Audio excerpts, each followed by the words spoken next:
എപ്പിസോഡുകളിൽ ടെന്റുകളിലെ ഇഫ്താർ, 5 സ്റ്റാർ ഹോട്ടലുകളിലെ ഇഫ്താർ, സംഘടനാ ഇഫ്താർ എന്നിവയെല്ലാം കണ്ടല്ലോ അല്ലേ? ഇത്തവണ ഒരു വെറൈറ്റി ഇഫ്താറാണ്. എന്ത് വെറൈറ്റി? പ്രവാസത്തിന്റെ ചൂടും ചൂരും അറിയണമെങ്കിൽ ബാച്ചിലർ റൂമുകളിലേക്ക് പോകണമെന്നാണ് പൊതുവെ പറയാറ്.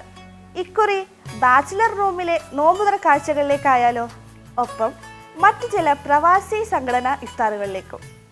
അഹ്ലൻ റമദാനിൽ അടുത്തതായി ഒരു വ്യത്യസ്തമായ ഒരു ഇനമാണ്. ഗൾഫ് മലയാളികളിലെ ഒരു പ്രബല വിഭാഗമാണ് ബാച്ചിലേഴ്സ് എന്ന് പറയും. ബാച്ചിലർ റൂമുകളിലെ നോമ്പുതുറ എങ്ങനെയാണെന്ന് നമുക്ക് നോക്കാം. ദോഹ ഹിലാലിലെ ഒരു ബാച്ചിലർ റൂമിലേക്ക് നമുക്ക് മെല്ലെ ഒന്ന് കടന്നു ചെല്ലാം.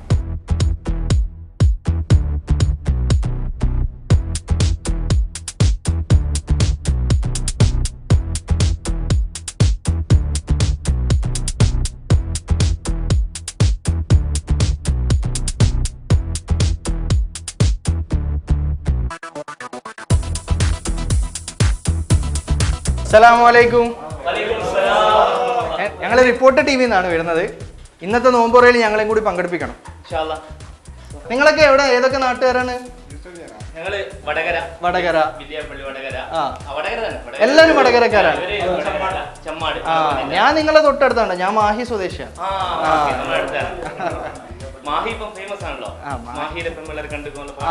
അതന്നെ, അതുകൊണ്ട് നമുക്ക് കൂട്ടത്തോടെ കുറച്ച് എന്റെ പാട്ടൊക്കെ ചെയ്യാം. നോമ്പ് അതെ, എന്നാലും ഒരു എനർജി ഉണ്ടാവില്ല. അതെ. ഈ ഉള്ളി മുറിക്കൽ എവിടുന്ന പഠിച്ച നിങ്ങള്? അത് ഒരു വലിയ കഥയാ. ഗൾഫിൽ വന്നിട്ട് ഭക്ഷണം ഒന്നും ഉണ്ടാക്കുന്ന അറിയില്ല. അങ്ങനെ സുഹൃത്തുക്കളൊക്കെ ചേർന്ന് ഭക്ഷണം ഉണ്ടാക്കി തുടങ്ങി. അങ്ങനെ പഠിച്ചതാണ്. എല്ലാം സുഹൃത്തുക്കളിൽ നിന്ന് പഠിച്ചതാ. ഒരുപാട് വർഷത്തെ പ്രയത്നമാണ് ഈ ഉള്ളി മുറിക്കൽ. നീണ്ട 15 വർഷത്തെ. ഓ, നീണ്ട 15 വർഷത്തെ പ്രയത്നമാണ്.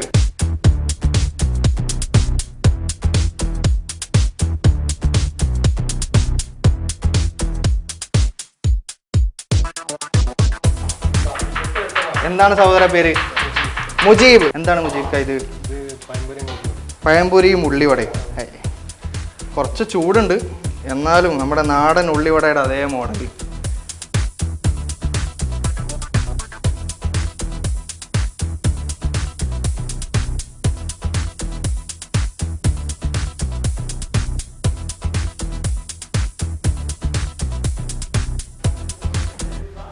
അസ്സലാമലൈക്കും.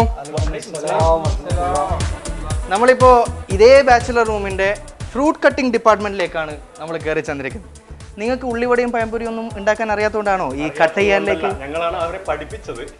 അതിനുശേഷം നമ്മള് അത് ഗുരുക്കന്മാര് ഇതിലേക്ക് മാറിയതാണ്. ശരി. അപ്പൊ നല്ല അറിവുള്ള കൈകൾ തന്നെ. മാനേജേഴ്സ് സാധാരണ അധികം വർക്ക് ചെയ്യാറില്ല.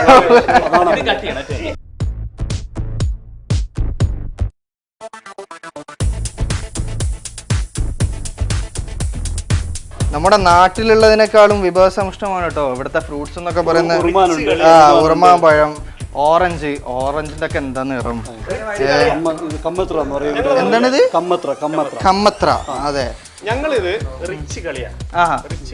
ശരി. ഒന്നിനൊരു കുറവ് വരുത്താം. അപ്പൊ എന്നും ഇതന്നെ ഉണ്ടാവുള്ളൂ? ഇന്ന് കുറവാണ് ഐറ്റംസ്. ഇതിന് പുറമെ എന്തൊക്കെയാണ് നിങ്ങളെ ഫ്രൂട്ട്സ് കട്ടിങ്ങിൽ വരിക?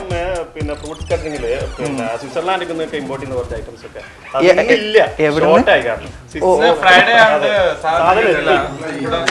അല്ല, ഈ ലുലുലൊക്കെ വരുന്നത് സ്വിറ്റ്സർലാൻഡിൽ നിന്നൊക്കെ ഇമ്പോർട്ട് ചെയ്തിട്ടാണല്ലോ. അവിടുന്ന് അങ്ങനെ.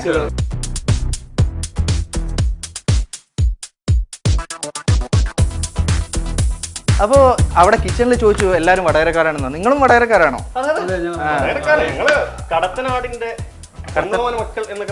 ശരി. നിങ്ങൾ ഈ ഫ്രൂട്ട്സ് മുറിക്കലൊക്കെ കണ്ടിട്ട് നിങ്ങളാണോ ഇവിടുത്തെ ഓൾ ഇൻ ഓൾ? അങ്ങനെ പുറത്ത് പറയല്ലേ, സംഭവം ഉള്ളത് തന്നെയാണ്. ഇവരൊക്കെ ഞാനാണ്, കാര്യങ്ങളൊക്കെ പഠിപ്പിച്ചത് ഞാനാണ്. മുട്ട ഉണ്ടാക്കുന്നത് ഞാനല്ല പഠിപ്പിച്ചത്. വാങ്ക് കൊടുക്കുന്നതിന്റെ ഒരു 10 മിനിറ്റ് മുമ്പേ ഉറങ്ങും. എന്നിട്ട് വന്നിട്ട് ഇതാക്കുന്ന ഫ്രൂട്ട് കട്ട് ചെയ്യാനുള്ളത് പറഞ്ഞാല് ഫ്രൂട്ട് കട്ട് ചെയ്യാൻ കുറച്ച് നേരത്തെ എണീറ്റു. അപ്പൊ നിങ്ങൾ ഈ ക്യാമറ കണ്ണുകൾ കണ്ടപ്പോ എഴുന്നേറ്റ് ചാടി വന്ന് ആദ്യം ബിരിയാണി പിന്നെ വെക്കുന്ന ആളാന്ന് പറയാൻ അരി എന്താണെന്ന് അറിയണം. ഇല്ല, അരി എന്താന്ന് മനസ്സിലായില്ല ബിരിയാണി വെക്കാൻ പറ്റും. അല്ല അങ്ങനല്ല.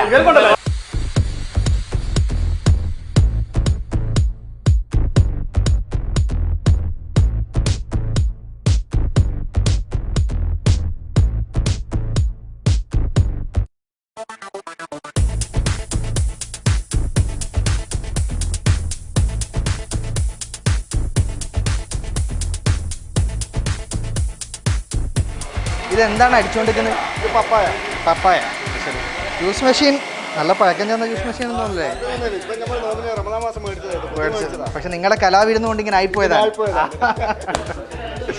ആയിക്കോട്ടെ. ചില ദിവസം ബട്ടർ ആയിരിക്കും, ചില ദിവസം പൈനാപ്പിൾ, ചില ദിവസം പിന്നെ ഓറഞ്ച്. നാട്ടുകാർ വരെ അസൂയപ്പെടുമല്ലോ നിങ്ങളുടെ ഓരോ. പറഞ്ഞാൽ മതിയോ?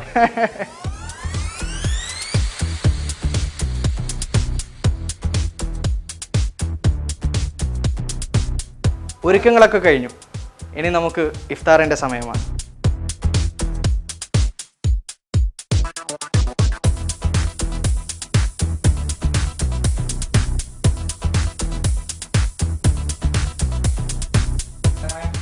അടിപൊളി.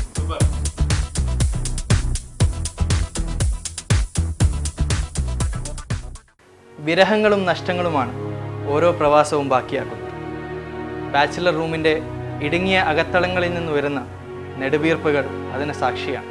എങ്കിലും ഇതുപോലെയുള്ള ഒത്തുകൂടലുകളും സൗകര്യങ്ങളുമൊക്കെ ഇവർ വലിയ ആഘോഷങ്ങളാക്കി മാറ്റിക്കൊണ്ട് മനസ്സിലെ വേദനകളും കണ്ണീരുകളും പാടുപെട്ട് മറച്ചു വെക്കുന്നു.